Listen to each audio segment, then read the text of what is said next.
చందమామ కథ. వెర్రి వెంగళప్పలు. సీతన్నకి సీతాఫలాలంటే ఎంతో ఇష్టం. ఒక రోజున అతను వీధిలో నడుస్తుండగా కనకయ్య ఎదురయ్యాడు. అతను ఎక్కడి నుంచో ఆ ఊరొచ్చి 4 రోజుల క్రితమే స్థిరపడ్డాడు.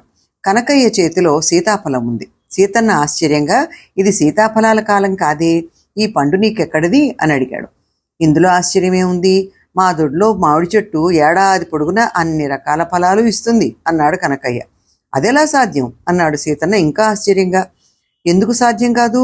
నిత్యానందయోగి మా ఇంటికొచ్చి మా బావి నీటిని మంత్రించి వెళ్ళారు. అప్పటి నుంచి ఇలా జరుగుతోంది. చాలామంది మా బావి నీళ్ళు అడుగుతున్నారు, నేనెవ్వరికీ ఇవ్వటం లేదు. అందరి చెట్లు అన్ని ఫలాలు ఇస్తుంటే మరి నా గొప్పతనం ఏముంటుంది అని వెళ్ళిపోయాడు కనకయ్య. కనకయ్య ఇల్లు అక్కడికి చాలా దూరం. అయినా వెంటనే వెళ్ళి ఈ వింతేమిటో చూసి రావాలనుకున్నాడు సీతన్న. వాడు 4 అడుగులు వేయగానే పక్క సందులోంచి వస్తున్న గోవిందం కనిపించాడు. సీతన్న వాడితో ఏదో చెప్పబోయేలోగా వాడే సీతన్నను ముందుగా పలకరించి, ఒరేయ్ కనకయ్య ఇంటికి రారాదు, నీకో మంచి వింత చూపిస్తాను అన్నాడు. నాకు తెలుసు, మామిడి చెట్టుకు సీతాఫలాలు కాయటమేగా అన్నాడు సీతన్న. అదేం కాదు, వాడి దొడ్లో నాగుపాము ఒకటి ఇంటికి వచ్చిన వాళ్ళందరినీ పడగ వంచి ఆశీర్వదిస్తోందిట అన్నాడు గోవిందం. ఇది విని సీతన్న ఆశ్చర్యపోతే, సీతన్న చెప్పిన దానికి గోవిందం ఆశ్చర్యపోయాడు. అయితే కనకయ్య ఇంట్లో చాలా వింతలే ఉన్నాయన్నమాట అనుకున్నారు వాళ్ళిద్దరూ. సీతన్న గోవిందం కలిసి కనకయ్య ఇంటికి బయలుదేరారు. దారిలో వాళ్ళకి నాగులనేవాడు కనిపించాడు. వాడు వాళ్లతో, కనకయ్య ఇంట్లో ఒక పారిజాత వృక్షం ఉందిట, అది పగలు పడుకుని రాత్రి లేచి నుంచుని ఇంటిని కాపలా కాస్తుందిట. ఇంకా విశేషం ఏమిటంటే ఆకు తుంచితే ఏడుస్తుందిట, కితకితలు పెడితే నవ్వుతుందిట అన్నాడు అమితమైన ఆశ్చర్యంతో. ఈ కనకయ్య ఎవడో మాయల మరాఠీలాగున్నాడే అంటూ ఆశ్చర్యపోయాడు సీతన్న. ఈ ముగ్గురికి దారిలో మరికొంతమంది జతపడ్డారు. వాళ్లల్లో ఒక్కొక్కడు కనకయ్య ఇంటి గురించి ఒక్కొక్క వింత చెప్పారు.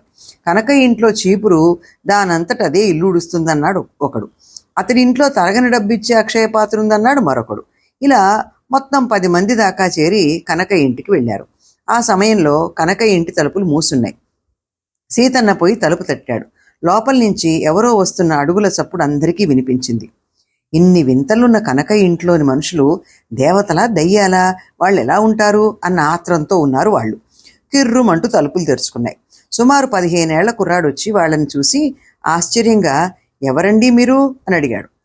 మీ ఇంట్లో వింతలు చూడటానికి వచ్చాం అన్నాడు సీతన్న. మా ఇంట్లో వింతలేమిటి అన్నాడు కుర్రాడు ఆశ్చర్యపోతూ. సీతన్న వింతల జాబితా వినిపించాడు. మీరే ఇంటికని వచ్చారో, మా ఇంట్లో అలాంటి వింతలేమీ లేవు అన్నాడు కుర్రాడు. ఇది కనకయ్య గారి ఇల్లేనా అని అడిగాడు సీతన్న. అవును అన్నాడు కుర్రాడు. కనకయ్య గారే మాకు ఈ వింతల గురించి చెప్పారు అన్నాడు సీతన్న. ఏమో మరి ఆయన అలా ఎందుకు చెప్పారో గాని వాటిల్లో ఒక్కటి నిజం కాదు అని లోపలికి వెళ్ళబోయాడు కుర్రాడు. తన ఇంట్లోని వింతలు బయటి వాళ్ళకి చూపించడం ఇష్టం లేక కుర్రాడు అలా మాట్లాడుతున్నాడు అనుకుని అందరూ కలిసి ఇంట్లోకి వెళ్ళారు. ఆ కుర్రాడు చెప్పింది నిజమే. లోపల ఏ వింతలు లేవు. కనకయ్య దొడ్లో బావి లేదు, చెట్లు కూడా లేవు.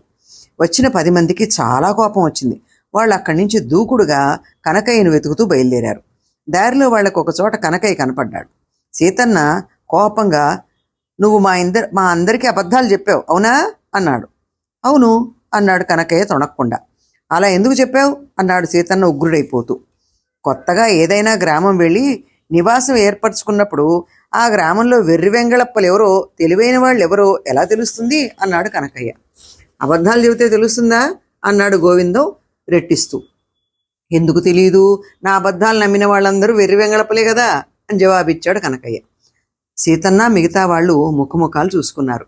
ఏమనాలో వాళ్ళకు తోచలేదు. కొద్దిసేపు ఆగి గోవిందం నెమ్మదిగా, నీ అబద్ధాలు ఎవరెవరు నమ్మారో నీకెలా తెలుస్తుంది అని అడిగాడు. నా అబద్ధాలు నమ్మిన వాళ్ళు మా ఇంటికి వెళతారు, మా అబ్బాయి వాళ్ళని చూస్తాడు.